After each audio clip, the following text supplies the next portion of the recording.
Patrick Doan and I'm from Montreal, Canada, and I'm a video artist. So that's basically what I do. That's a broad term though, I find. I do video, I do a bit of 3D, I do visual effects and compositing. Basically my roots, I was a graphic designer first. I was interested in doing flyers for these club events. When I was younger, I was mostly into music. I learned to play like piano and like things like that, you know. So, but I was always drawing a lot, and yeah, I like to tinker with software. I'm like a big geek on that. What inspires me? I guess it's a lot. I used to be inspired by a lot of other graphic designers, like the Designers Republic before, and those people like that. But I really can't name any. But I think one like constant that always comes back is like it comes down to like sound art. Artists like Tim Hecker, which I use a lot in like my work. I like his like ambient noise. So yeah, I look to music a lot when it comes to inspiration, you know. So I try to balance that a lot in like my work as well. The audio is as important as the video piece. I think when it comes to the visual art, it's good to have a basis in like graphic design to understand composition and like color.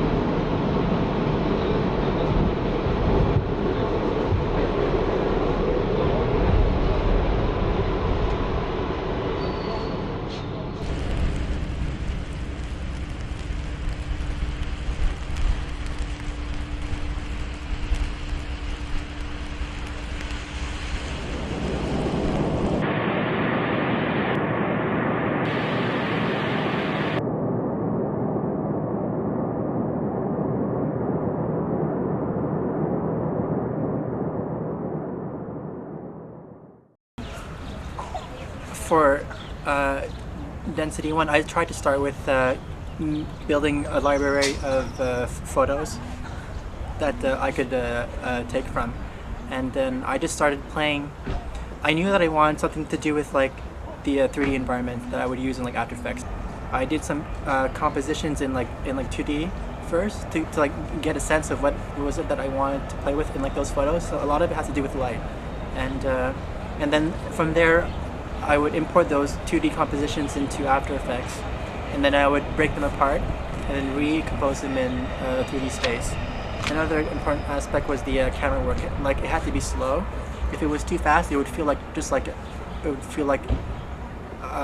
some kind of model that you would fly through. The longest part was making the compositions in like 2D, and to like to figure out how like to compose them.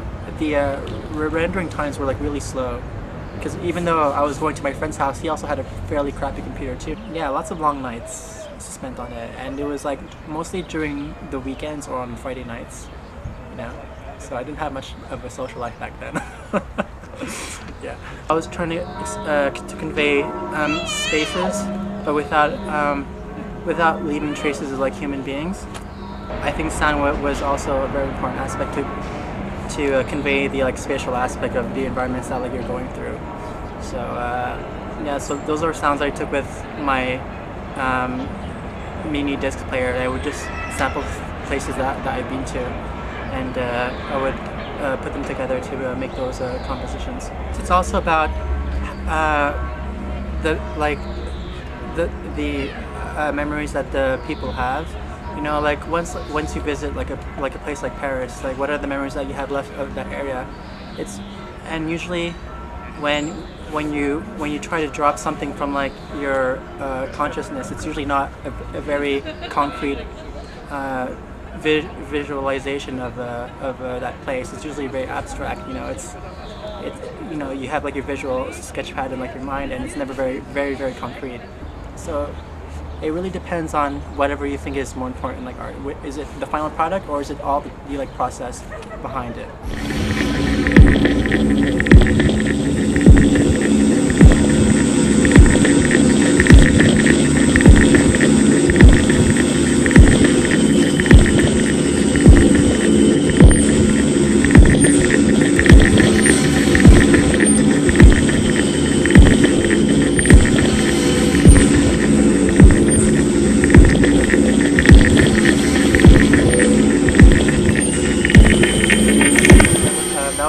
I did with two other people back in Montreal. It was a photographer and a VJ, and it was actually a video for a contemporary dancer called Paul-André Fortier. Basically, the choreographer danced for 30 days, 30 minutes every day for a month, and then he would ask once his 30 days was up, he would ask an artist in the city that he was in to make a work based on his performance. And the work that we did was called Body Echoes, as if it was an echo of like his dance performance.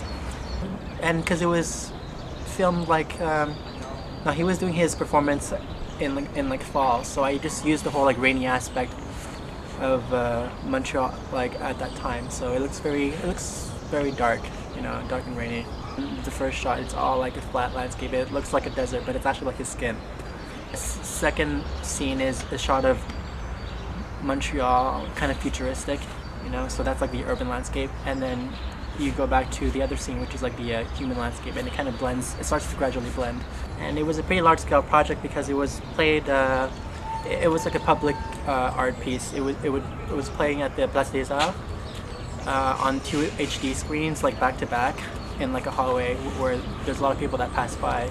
It was playing there for like a month and a half, I think. Yeah, so it was like my first big public art piece.